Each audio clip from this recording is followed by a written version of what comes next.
Okay, so we have our exam on Friday. It is not changing. Why not? Because it's in the syllabus this Friday, and I think in the first thing I said that the tests don't change dates. Oh, so just the material that's going to be on the test. Gotcha. So it will cover it'll cover basically aromatic reactions all the way through maybe the basics here of amines. We'll see. I'm sorry. I said it will start with aromatics because you're going to need to remember all the aromatic reactions in order to make a molecule out of benzene. And that includes reacting like the chains. So you're going to need to know all those reactions. And then it'll cover the ketones and aldehyde reactions.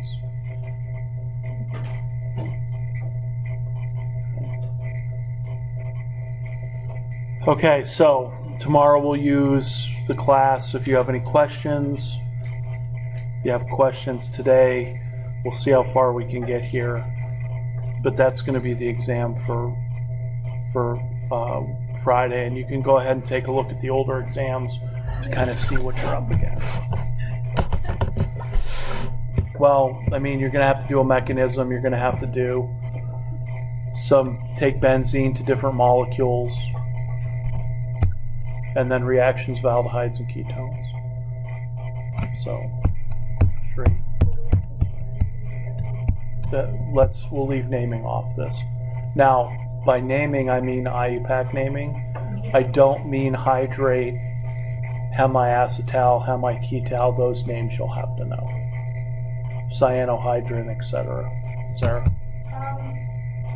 In regards to the mechanism, like, if you have mechanism or like more of I mean, the benzene mechanisms, yeah, there could be, because remember there's nucleophilic aromatic substitution now, as opposed to electrophilic, so I could ask you either one of those mechanisms, along with, I suppose I could ask you to add an electrophile to a benzene ring, but that's just going to depend on where you add it and write all the resin structures. But the aldehyde and ketone reactions, like the one where I had you make a cyclic product, that's probably fair game. So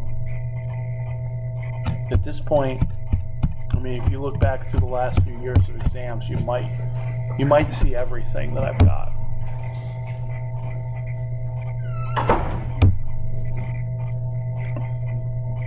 So I'll have to yell at Dr. Setter for letting people out of analytical late.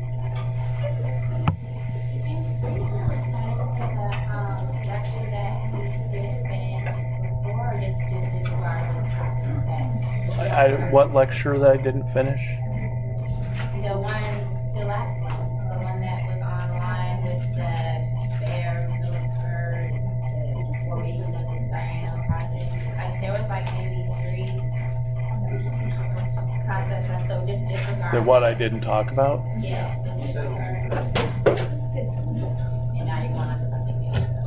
Well, I could go back if you'd like. I'm asking if we can disregard it. No, if I need to go back, I'll go back. Well, I'll go back. That's fine. Okay, anything else? Any other questions?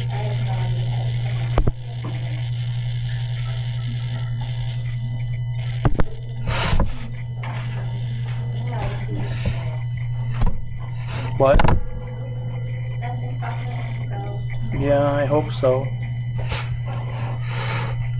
I mean, look, honestly, if you want to know the topics on the exams, you take your notes. No, I mean, I'm not being a smartass here. You go to the beginning, and then you go through the lecture. You go through the lecture and the notes, and those are the topics that could be on the exam. And when I do it, that's how I do it. I go back to those pages, and then I go forward and remember what I talked about. So I mean, there's nothing hidden here. There's no secret. It's all in those notes.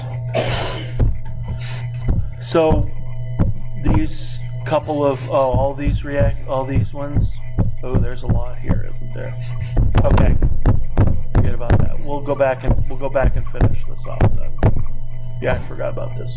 Okay, so last time we were doing Bayer, we did some Bayer-Villiger.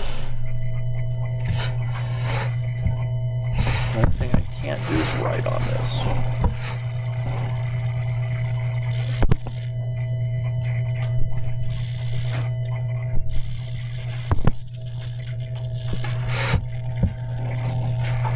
So, this is one that I didn't change over, did I?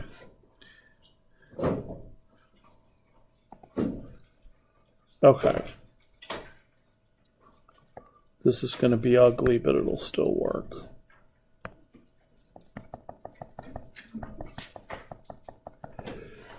All right, so we'll finish a couple of these up here. So the Bayer-Villiger.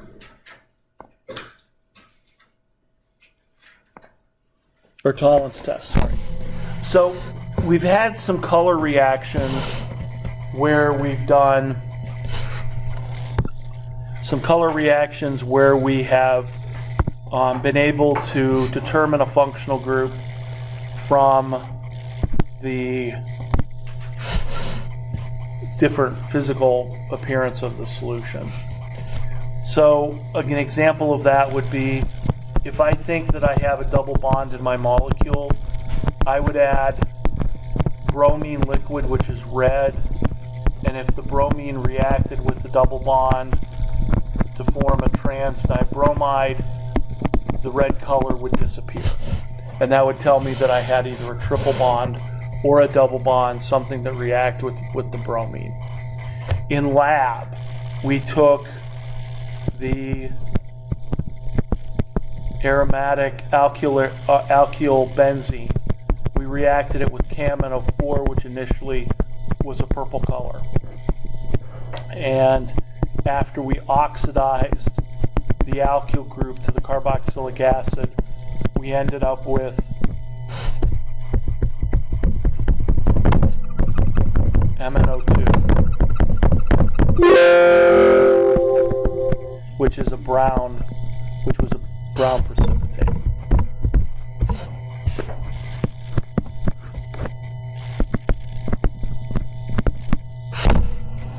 So there are these color changes that we can use and had to use in order to determine functional groups.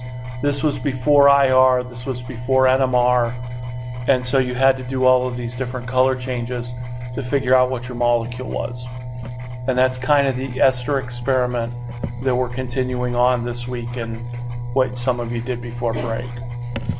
So another reaction is called the Tollens test. And so the Tollens test, or the Tollens reagent, is a way to differentiate between an aldehyde and a ketone. Okay. And so between the aldehyde and the ketone, if, for instance, I had this benzaldehyde molecule, I can react it with the Tollens reagent, which is silver ion, something like silver nitrate, and ammonia, and a base. So that's the Tollens reagent, is when you react an aldehyde with silver ion, the ammonia is something like, usually this would be like ammonium hydroxide. So I'd have the ammonia and the hydroxide together. What happens in this reaction is the carbon gets oxidized. So it gets oxidized to the carboxylic acid, except that this is basic solution, so it exists as a carboxylate. What happens to the silver is reduced. So that means it gains electrons and becomes silver metal. And so what happens in this reaction is that if you take an aldehyde and you put it in a test tube with the Tollens reagent, the silver metal will coat the inside of the test tube and create a silver mirror. And that's how you know that you have an aldehyde. If you had a carboxylic acid or a ketone, you would get no reaction. So this is a way to tell the difference between aldehydes and ketones.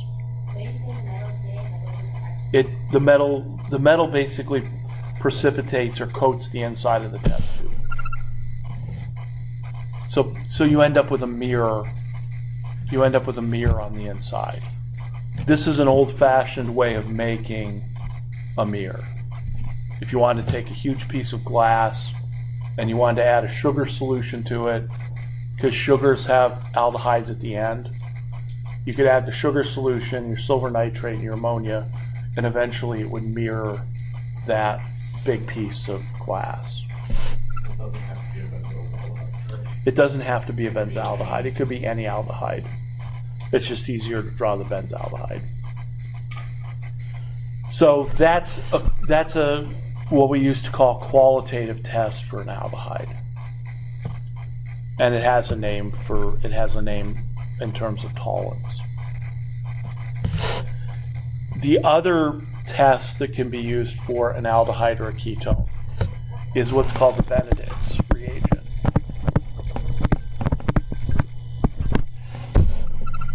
And I guess I left this video out, that you didn't watch it. Okay. It's there. So, in the Benedicts test, again, it's a positive test for an aldehyde. And this is commonly done with sugars. The Benedicts test is also a test for reducing sugars.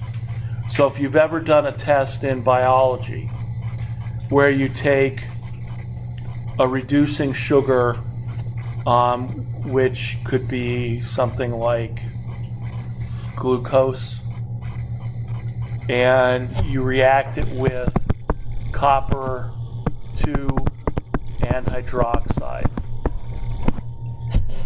you get a reaction where the copper, the aldehyde gets oxidized again to the carboxylic acid, only its basic solution, so it stays as the carboxylate. And then the copper gets reduced to form copper oxide. And that copper oxide, the copper solution first is what color? What?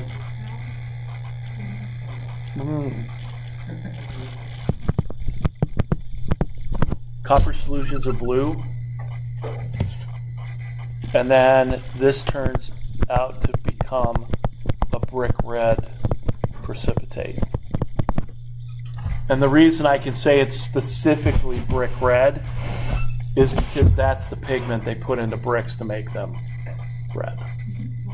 So it's the exact material. So if you've ever done this in biology or in a biochemistry lab, and you could have done this back in high school, you basically take the solution, you heat it up with a Bunsen burner, and if it turns red, then that's a positive test for an aldehyde. And there are other reagents that change different sugars, different colors, but this is the one we talk about in organic. So this is the Benedicts test for an aldehyde. And remember that an aldehyde, that a sugar itself, when it's in its open chain form, there are sugars that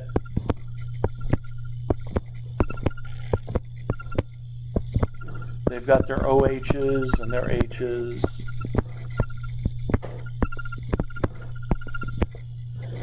And at some point they have their CH2OH and they've got an OH here. So I don't know if that's a real sugar or not, because I don't know if the chiral centers are all correct, but that's basically the structure of one. But it's this free aldehyde, which is only about 1% of a glucose solution, but the Benedicts test will react with that. So despite the fact that when you take something like glucose, dissolve it in water, it forms the cyclic acetal in terms of its cyclic form, there's enough of the open chain form to react with the copper to show that it's a reducing sugar. No, not all of them. So fructose has a ketone in it. So I think it has something like an R group here, and then it's got a C double bond O, and then it has all of the hydroxyls. So if you wanted to know if a sugar was a fructose or glucose, you could do this test, because the fructose would not react. Nor would sucrose, because sucrose is the 6-membered sugar that's fused through an oxygen to a 5-membered sugar. Sucrose is what? Glucose plus fructose together. So it would only work on a monosaccharide that has a free aldehyde group. Yeah. It's been a long time since I've taught sugar chemistry. There's people who can do that far better than I can. And maybe you'll take one for biochemistry. But that's the difference. So if you took sucrose, it wouldn't react either. So these are commonly used color tests to determine whether you have a reducing sugar or not in your system.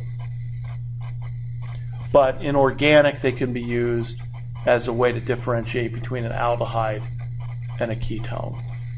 But these two reagents, Tollens and Benedicts, are specific for aldehydes. They won't oxidize anything else. Right, so that was one of the end ones. Let's see what else we've got. Tollens. So here, for instance, here's the sucrose. So here's the glucose and the fructose through that bridge. That bridge would normally be, in the free state, that would normally be the aldehyde down here. But when these two sugars are tied up, there is no free state for the glucose. And if you want to see it, there's a YouTube. There's two. I'll make sure these are up in the folder for today. There's 2 links to watch it. You can do that on your own. Reductions of aldehydes and ketones. So if we're looking at reducing aldehydes and ketones, what reagents can I use?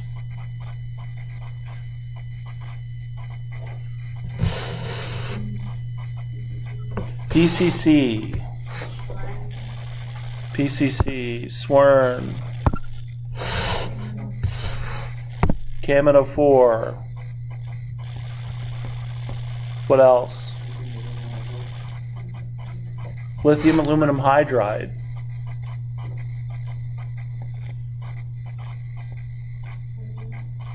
Sodium borohydride. What's the problem?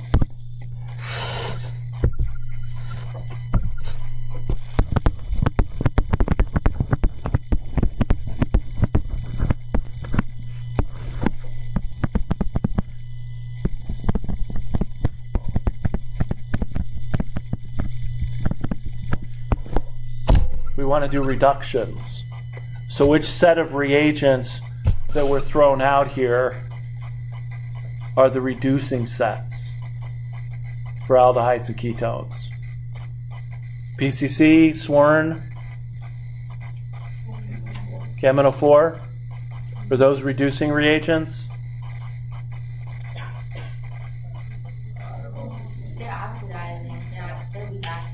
They're oxidizing reagents. So what do they do?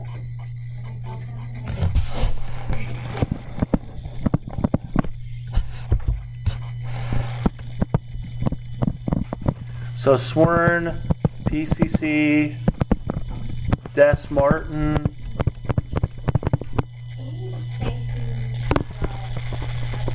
We could use those two, but I'm gonna put these into two separate groups.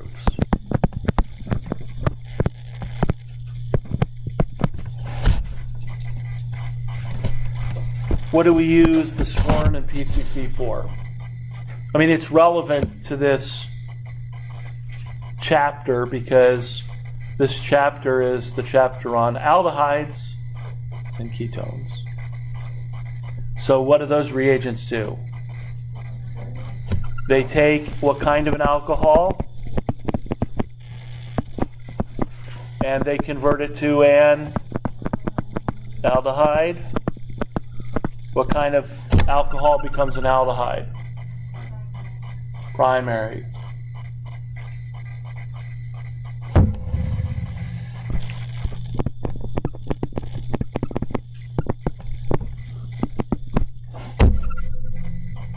Secondary becomes a ketone.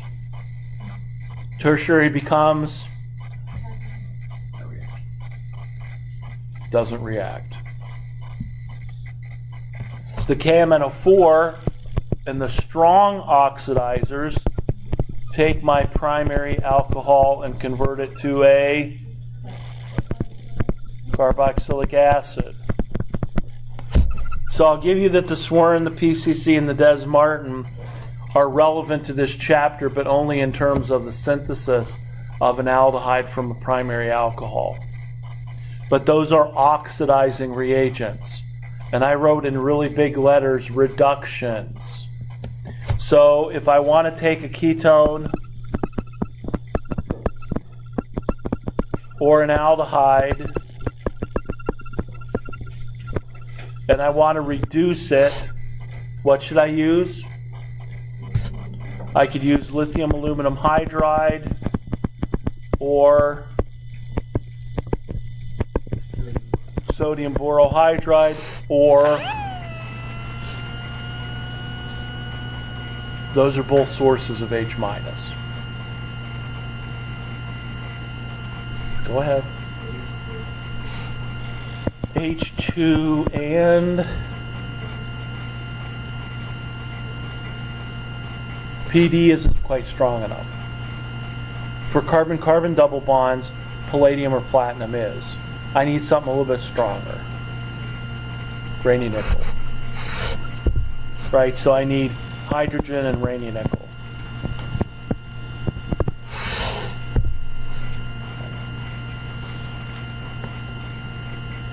So that's if I want to reduce an aldehyde or a ketone to either a primary alcohol or a secondary alcohol. Again, tertiary alcohols aren't part of this.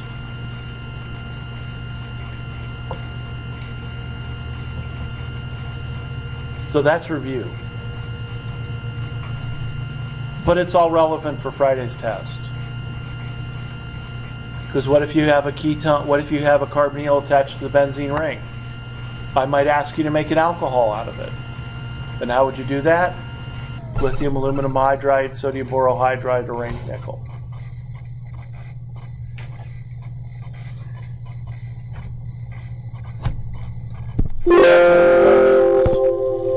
Which should be straightforward enough.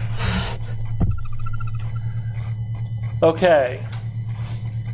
So now we have, so what we've done, every chapter has been structured that we've had naming physical properties, which we blow through really quickly. Then we get to how do you make that functional group that we've done in the past. And that was sometime last week or the week before where you had that quiz where you had to type in all of the reagents. And probably spent a good time thumbing through your notes, finding them all. Then we have our reactions, new ways to make those aldehydes and ketones, and then maybe some more reactions of them. So this is a new way to make an aldehyde or a ketone, and we'll go through that mechanism. And then we can also make them from carboxylic acids, and these reactions are going to be very relevant because they are basically reverse reactions, and so I'll show you that. Okay, so let's start with this. The synthesis of a ketone and aldehyde using a dithiane. So, one of the ways that we can make an aldehyde or a ketone is by starting with this molecule called the dithiane. So the dithiane is basically a protected formaldehyde.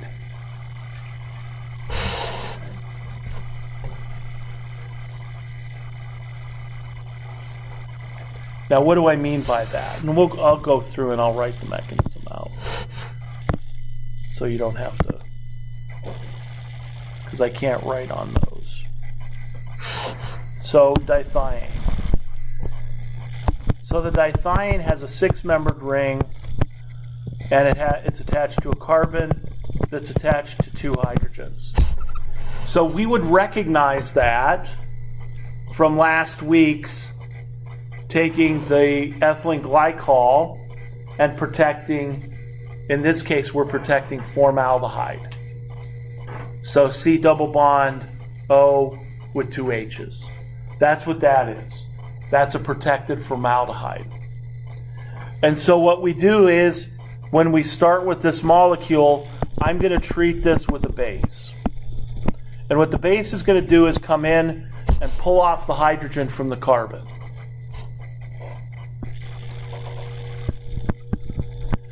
I need a strong base, so I usually use a C minus, and then or a C minus base to make a C minus base. So that gives me this anion. And what I can now do is say, okay, what alkyl group do I want to attach to that carbon? So I'm going to use this to make a ketone or an aldehyde, and I'm going to specifically say which 2 carbons I want attached to the carbonyl, or which 1 carbon group is going to be attached to the carbonyl. So, what kind of group would I want to attach there? Give me a group.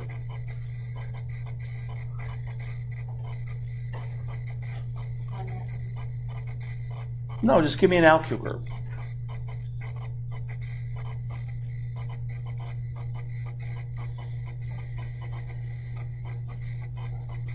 What?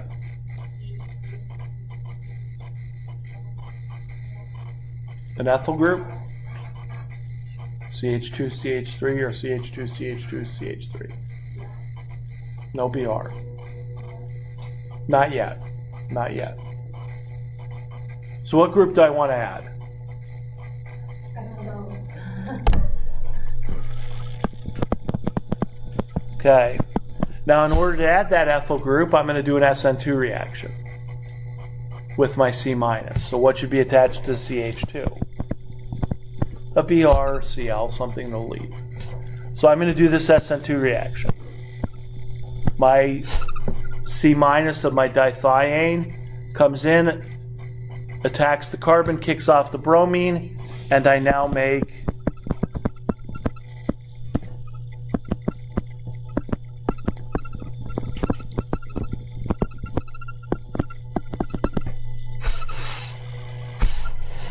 that.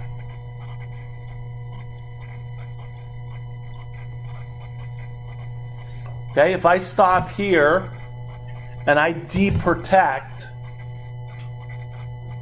this, it's going to become an aldehyde.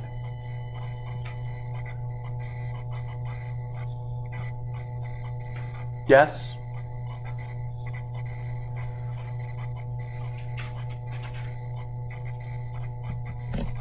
Yes.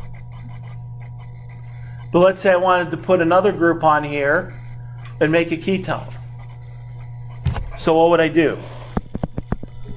The same thing. So I'm going to go ahead and deprotonate.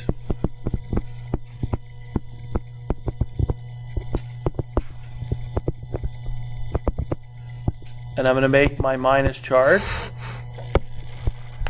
And so now, let's say I wanted to make a ketone. What group do I want to put on the other side? What? No, that's boring. Put a propyl group on the other side. So now I'll react that molecule with a propyl bromide or chloride. It'll come in, kick off the bromine, and now what do I have? Now I've got my carbon, and it's attached on this side to an ethyl group, and on this side to a propyl group.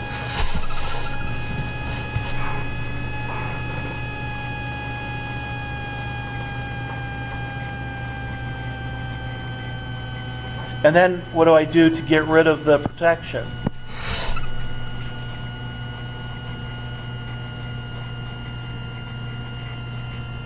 Acid and water. And that will deprotect.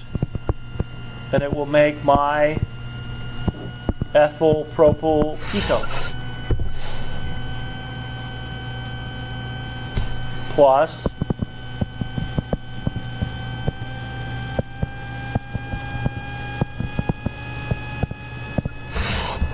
my dithione, or my dithiol in this case. And you might see in the notes that there's probably a touch of mercury added here, because sulfur forms a much stronger bond to carbon than oxygen does. And so in order to get those sulfurs off, I need a little mercury, because mercury and sulfur form one of the strongest bonds that's known.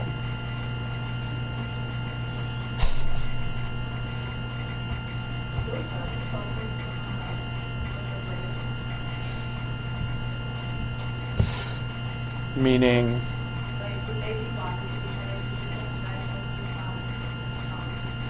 well, that's a disulfide bond from biochemistry. No, most likely it would just stay free like this.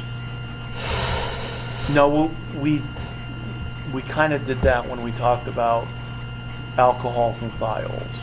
Yeah, that's in order for two SH groups to become an S bonded to an S, that's an oxidation reaction. So I'm not oxidizing anything here. I'm just using acid to basically deprotect. And the mercury's there because the mercury will help pull off the sulfur. So what this synthesis allows me to do is, it allows me to start with formaldehyde up here and target each side of the ketone. So whatever group I want to add to the one side, or whatever group I want to add to the other side, or both sides, I can use this synthesis in order to make that ketone explicitly. My limitation is what? I can add any kind of alkyl group to either side of the carbonyl as long as that alkyl group is not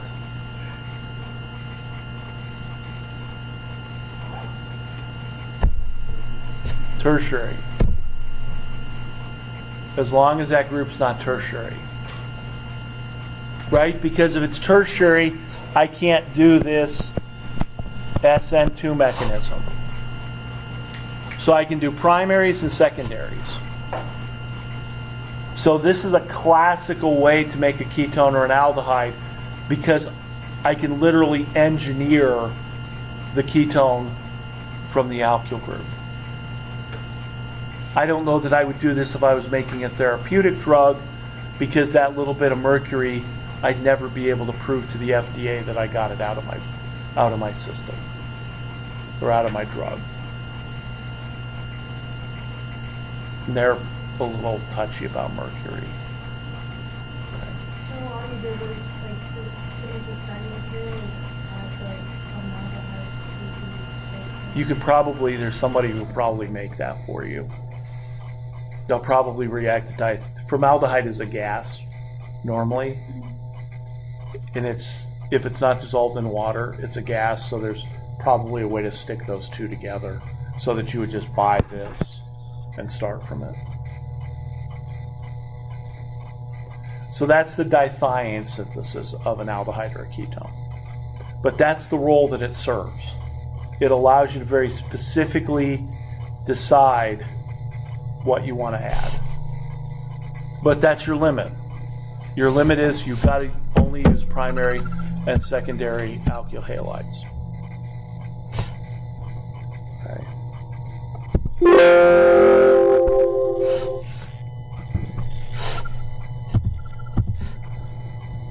Synthesis of ketones from carboxylic acids.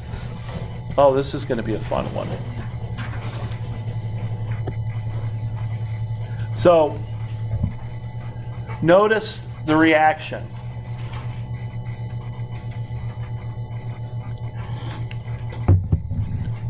One carboxylic acid plus 2 organolithiums. And organolithium is a stronger version of a Grignard. So what have we done in the past? Well, in the past, we have taken a carboxylic acid, we've reacted it with something like a CH3 minus, Li plus, or CH3 minus, MgBr plus, and what's the product of that reaction?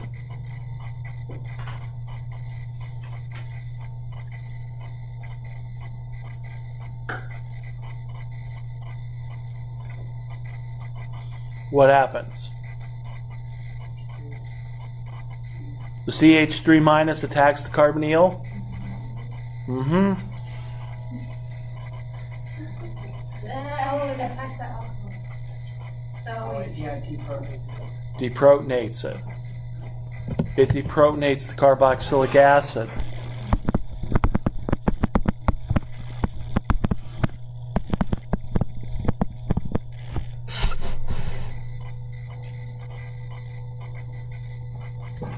But now how many Grignards or how many organolithiums do I have? I've got 2. So now that's what happens in the first step. Same thing, deprotonates. But now I have a second equivalent of CH3 minus, and what is it going to do? And now it's going to attack the carbonyl. And so when it the second equivalent attacks the carbonyl, I end up with this.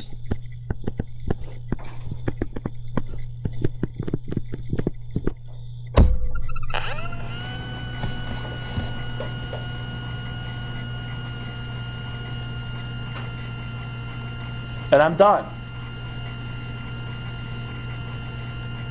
Right? One or both of those O minuses might want to reform the carbonyl, but there's nothing to leave. There's 2 alkyl groups there, so it's stuck. So what does it do? It hangs around until I add acid to it. So now I'm going to go ahead and add my H+, and I'm going to form this.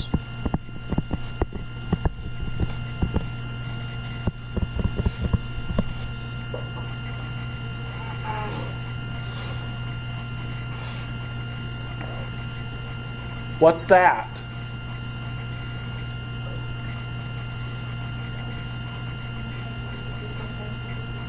It's a hydrate. 2 OHs. Carbon's got 2 OHs on it, it's a hydrate.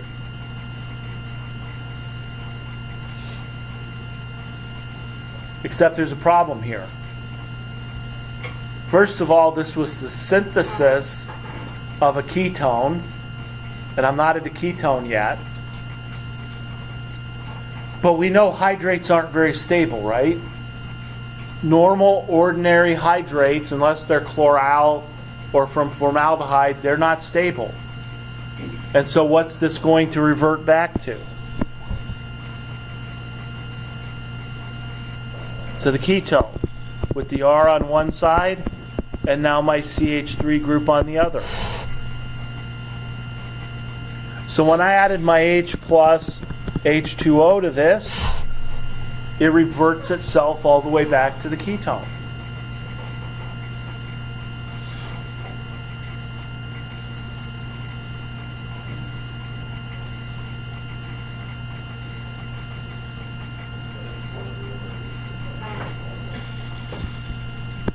I'm going to use an excess of water and push it.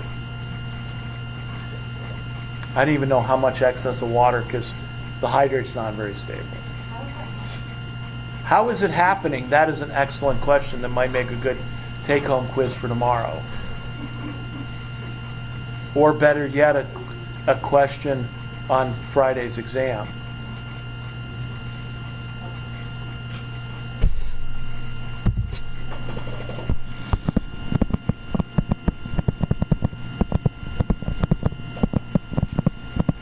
Now this is sitting around in acid and water. I don't know, you tell me. What's the first step in this mechanism? Do what? So have my OH get protonated. Arrow go that way? Okay.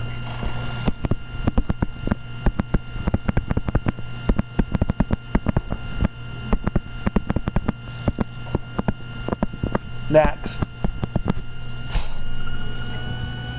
lose the water.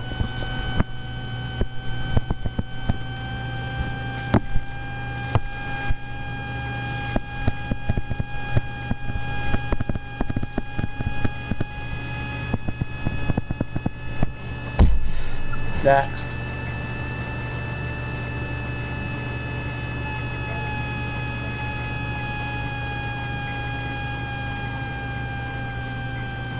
How about let's write another resonance structure for this. What do you want to do? Let's donate a pair of electrons from the oxygen to the C+.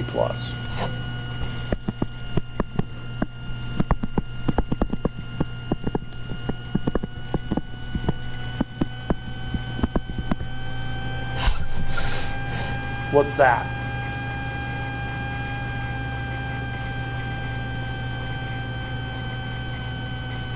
Yes, it's a resonance structure. What else is it?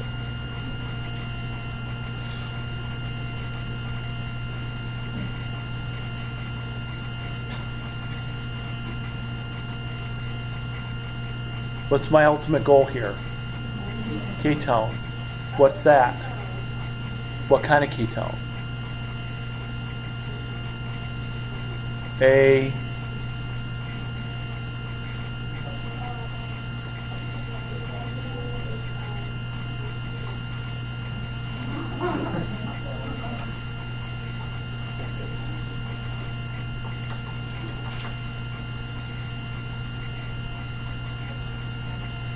protonated.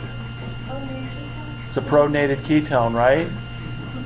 How do you make that? You add the carbonyl to the H+.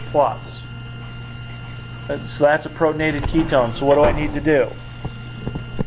Just move my pair of electrons back to the carbonyl, oxygen, and what do I make? I just made a ketone. So this is minus the H+. So that's how that happens.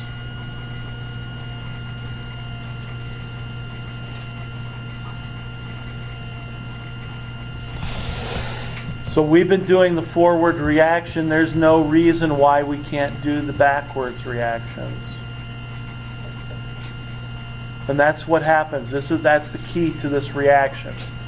We would normally talk about this maybe in carboxylic acid reactions, but by that time you've already forgotten about hydrates. So let's use the hydrate since it's fresh on our minds, or fresh on my mind. It ain't that fresh. There. But we can reverse this reaction. So before, the trick question was, one Grignard deprotonates, it doesn't attack. But two equivalents of the Grignard does what? Now the second equivalent attacks, makes a hydrate. You add acid and water to a hydrate, you're going backwards to the aldehyde or the ketone. And in this case, you're going all the way back to the ketone. So this reaction allows me to replace the OH with the second equivalent of organolithium that I want. Probably more direct than the dithiane synthesis, except I've got to start with the carboxylic acid.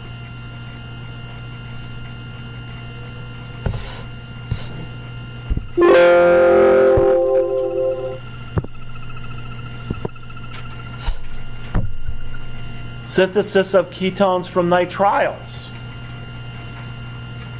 Oh. This has kind of deja vu written all over it. Maybe deja vu. Oh, reduction of lithium of acid chlorides. What would happen if I added 2 H minuses to a carboxylic acid? The first H minus does what? Deprotonates that. The second H minus does what? Attacks. What do I end up with? A carbon with 2 OHs, which is a hydrate. And then what happens when I add my acid and water? Turns back into it's going to turn back into an aldehyde. Well, it didn't start that way. No, we're talking about this carboxylic acid. So once I make it the hydrate, I just added an H to it, not an alkyl group. So it's going to go back and form the aldehyde.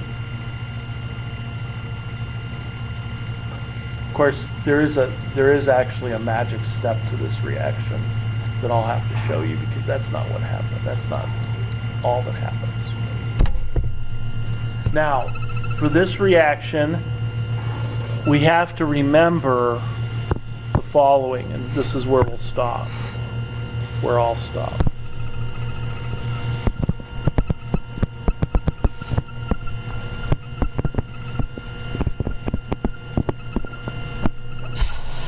What do you get when you react a ketone with NH3?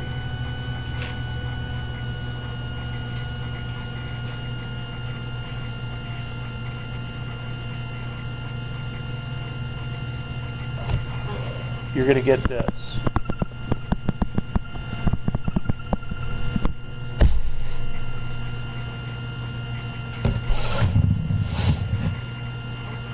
Do we remember that reaction? Was it in a video that you watched?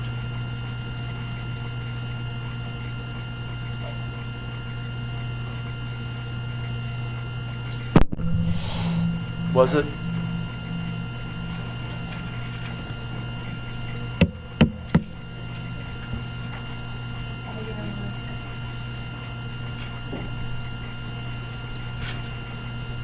So that's called an imine.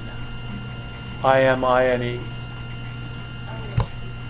So if you had colluded all together, then I would have accepted that somehow I screwed up in that video.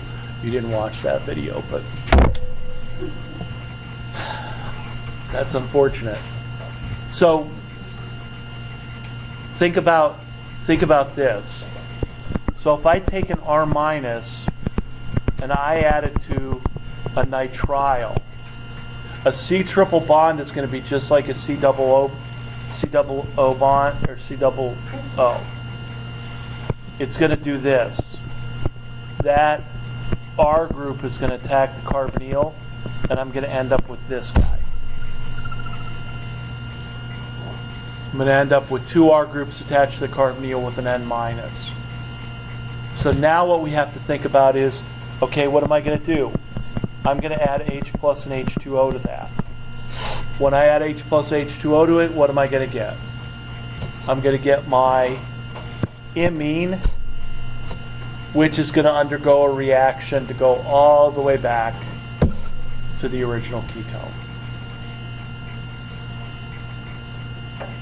So a number of these reactions, particularly these organometallic reactions, where I'm taking a lithium plus and reacting it with a carbonyl, a carboxylic acid, or a nitrile, these reactions make our unstable intermediates, like imines and enamines and hydrates. And so those compounds then reverse themselves to go all the way back to the aldehyde or the ketone. So that was the part that I missed not going over, or didn't go over when I live lectured last week, whatever day that was. Wednesday.